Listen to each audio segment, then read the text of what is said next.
То есть как пишется у нас обычно продающий текст, ну, в частности для инфобизнеса, стандарт.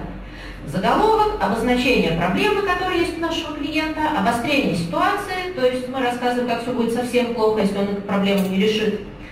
Наш продукт мы представляем как решение этой проблемы. Когда мы его совсем запугали, мы ему говорим: нет, ну, все будет не так плохо, если ты купишь наш продукт, и тогда, может быть, ты попадешь в рай.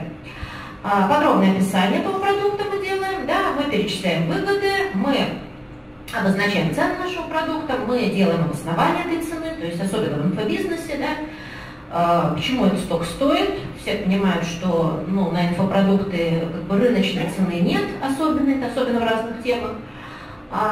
Мы пытаемся как-то это обосновать.